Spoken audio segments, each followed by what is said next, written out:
rockin' with it.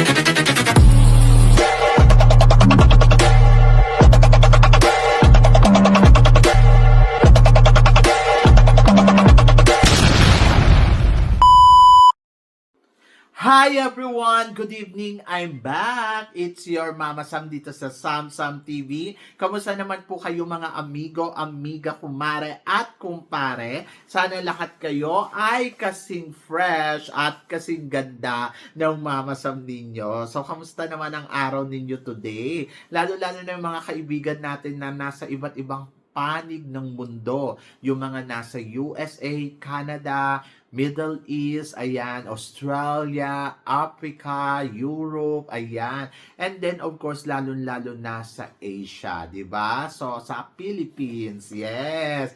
Marami tayong mga kaibigan dyan na talagang pumafollow dito sa channel natin ng bonggang-bongga. Ay nako, nakakataba kayo ng puso. Oo, maraming salamat. Syempre, appreciated yung mga paggawa ninyong suporta talaga sa akin. And then, ngayong araw na to, syempre, ang pag-uusapan natin, yung supranational. So, ito na nga, umalis na yung pambato natin na si Tara Valencia na talaga namang, my gosh, ready na. Oo, ready na nga ba talaga si Tara Valencia? Ang napansin ko lang, nandoon na kasi yung mga kandidata sa Poland. Yung ibang candidates, may mga ano na sila, watawat na malalaki. Ito naman Philippines, hindi man lang nag-provide ng ganong kalaking watawat para sa kandidata natin para maiwagay-gay niya ng bonggang-bongga. Nakakaloka. Wala man lang ano-ano yung watawat na dala-dala nila na nakaganon lang. Dapat ayan, napaghahandaan ng bonggang-bongga. Alam naman ninyo lalaban si Tara Valencia. Diyan pa lang hindi nyo na napaghandaan. Ganon. Kasi di ba 1 year. Tapos ganyan. Gusto ko ba yung kanyang outfit? Yung kanyang outfit. Okay lang naman. Oo. Parang lang, pamamasyal lang siya, charot, diyan sa kabilang Ibayo. Hindi ko alam kung pagdating do sa Poland, magpapalit siya. For sure, magpapalit ng damit yan kasi parang ilang oras niya bang suot-suot yun, no, di ba? So, naloloka ako kay Tara Valencia. Parang, ano naman, kabog naman yung beauty.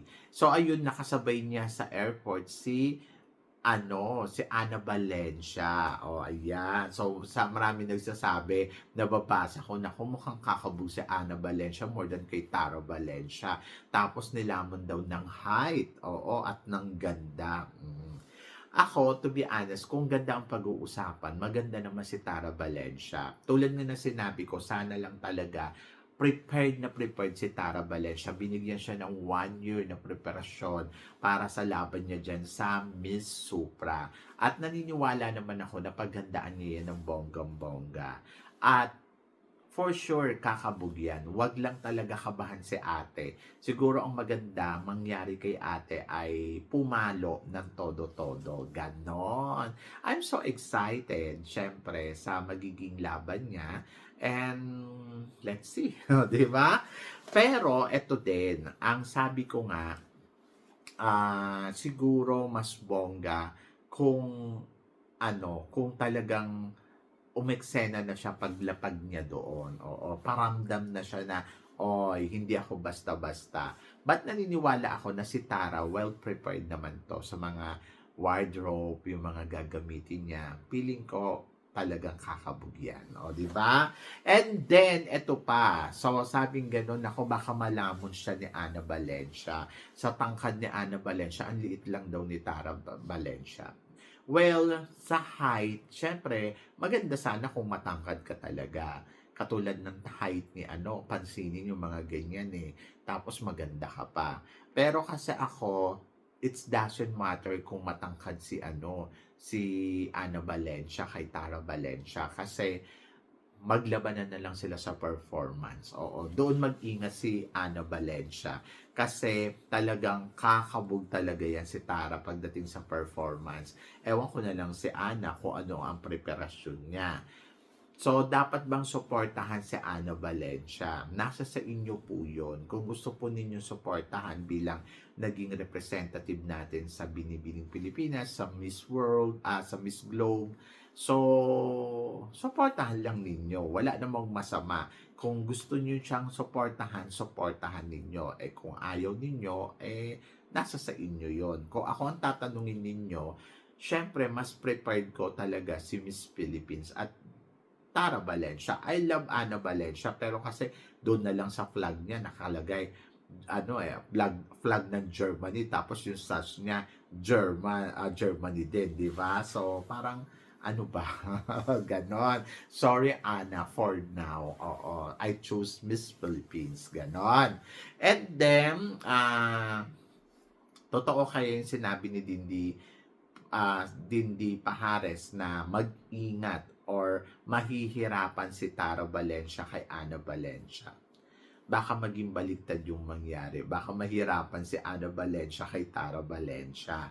Kasi alam naman natin na si Tara Valencia, sabi ko nga, kung performance, kakabugyan. Oo, kakabugyan. Magaling yan eh. Oo. So, parang feeling ko doon kakabugyan. At hindi magpapatalo yan. Pero, tignan natin kung ano ang performance na ipapakita ni Ana Valencia.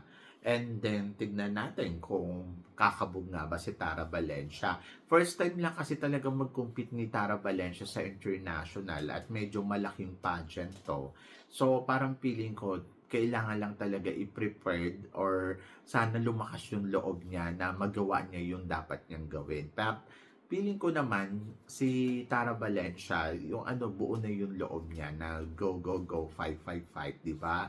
So, gagawin niya yung lahat ng makakaya niya. Hindi kaya biro maging kandidata. Dito nga sa Manhan, si Mr. Philippines, tahimik lang siya, chill-chill lang. Sa kaya siguro yung nakita niya kami, yung nakausap niya kami, siya, yung parang nabuhayan na naman siya ng dugo laban, o, di ba? Eh, gano'n naman talaga. Pero, alam mo, sa totoo lang, hindi ko makalimutan si Jordan kahapon doon sa eksena niya yung naglalakad siya. Hindi ko talaga makalimutan yun. Yung kung paano niya talaga i-execute yung sarili niya doon sa doon sa top model, yung top model kasi tapos sa swimwear at saka sa formal wear. Iba talaga si Jordan. Medyo parang feeling ko sure to sa top 10. Ganon! Pero hindi ko lang siya sure kung makakalusot siya sa top 5. Matutuwa ako pag nag-top 5 yan. I wish. So, yun. So, yun. So, ganun din si Tara. For sure, medyo mangangapa. Siyempre, may mga homesick kasi medyo matagal, di ba? So, starting ngayon yung laban, tatagal sila ng 3 weeks. May mga homesick na mararamdaman niya. Pero sana, talagang well-prepared siya. Sabing ganun, sino ba yung mas malakas yung dating Mama Sam? Si Pauline Amilex o si Tara Valencia? I think mas malakas yung laban noon ni Pauline Amilex kaysa kay Tara Valencia. Mas parang kampante ako noon kay Pauline kasi nung dumating si Pauline doon talagang iba ang datingan. Yung parang hinihit niya talaga yung corona. Eto si Tara Valencia, kung ikukumpara mo siya sa datingan nung last year, I think magkaiba eh. Basta tiwala na lang siguro talaga tayo kay Tara Valencia. Hindi ko alam, hindi ko pa tingnan natin yung magiging galawan niya doon. So, starting today kasi nandoon na siya. So, syempre, pahinga muna yan. So, mag-start yan today o bukas, umasa ka na may pasabog na siya. So, nandoon na yung ibang kandidata, nagsilapag na rin doon. So, ang mga nakita ko si Nicaragua, nandun na. Tapos si Tara, si Germany, saka may isa pa. Pero sabing ganun, mukhang maliit daw si Tara. Hindi may mga kandidata pa ako nakitang maliit pa kay Tara. Hindi naman si Tara lang yung maliit. But sabi ko nga, rarampa yan, kakabog yan, magtiwala lang tayo. So, mahina lang talaga si Tara sa com skills. Doon medyo parang, sabi ko, tagilid yata dito sa com skills. But, malay ninyo, kung si ano nga, Muchadato, biglang umiksay na ng bonggong-bongga eh. Kaya nga sinasabi ko sa inyo, at the end of the story, tiwala lang talaga sa kandidata natin, and malay mo, tayo ang mag-uwi ng corona ngayong taon na to dito sa Miss Supranational for 2025. Diba? So, yon. So, kayo guys, ano guys ang nakikita ninyo magiging eksena ng pambato natin? Tingin ninyo, malalaman ba siya ni Ana Valencia or siya ang kakabog kay Ana Valencia? And then, nakikita ba ninyo na malayo talaga ang mararating niya sa competition na to? So, please comment below para at least malaman ko naman kung ano naman ang chika mo dito sa mga pinag-uusapan natin ngayon. So, yon. So, syempre maraming salamat sa inyong lahat sa suporta at pagmamahal na binibigay ninyo syempre dito sa channel ko, at sa mga hindi pa po nakaka-subscribe. Ano pang hinihintay ninyo? Subscribe na. So guys, maraming salamat po. Hanggang dito na lang. Hanggang sa muli nating chikahan. See you tomorrow. Thank you guys.